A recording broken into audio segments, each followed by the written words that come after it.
So yan guys, good morning. At tayo ay nandito ngayon sa bukid ngayon guys.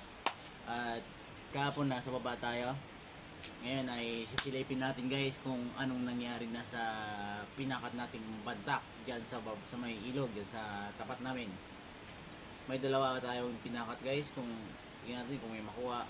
Kaso ang kadahilanan guys is lumalim, kaya hindi natin makukuha, malakas ang agos. Kaya ngayon guys, abang nagpukan tayo guys, magkakape muna tayo.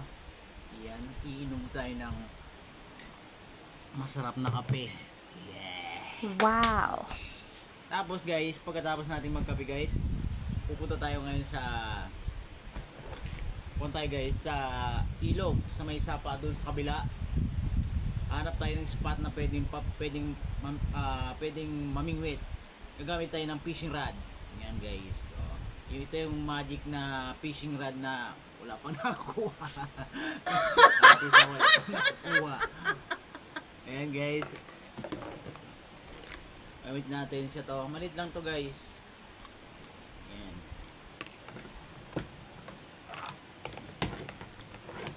Kaya natin lang guys doon kung meron tayong makukuha doon guys. Malit lang naman ba na space yun guys, parang pan lang yung loyal lang doon sa may nadadaanan sa amin doon sa may sapa. Ngayon guys, marikon yun guys isa, dalawa, tatlo spot yun guys na pupunta natin. Titignan natin kung may makukuha tayo o zero na naman at aasa na naman tayo, pero kaya natin yan. Kaya go! Let's go! Wing! Ayan guys, malalim yung ilog. Tapos ito yung guys natin, yung pamakat natin dalawa nandun sa kabila. Ayun no, isusum natin guys. Ayun yung dalawang yun. Hindi pa natin nasasangat yan na pupuntahan kasi dala ng malalim pa. Kaninang umaga lang to guys, malalim.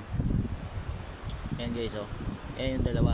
Yung makikita nyo yun guys, yung dalawang galon na yan, nakalitaw. Tignan ko mamaya kung bumabaw man. Titignan ko kung may nakuha. Ayun guys, nandito tayo ngayon sa pabukay natin ng pain. Puno na tayong pain guys.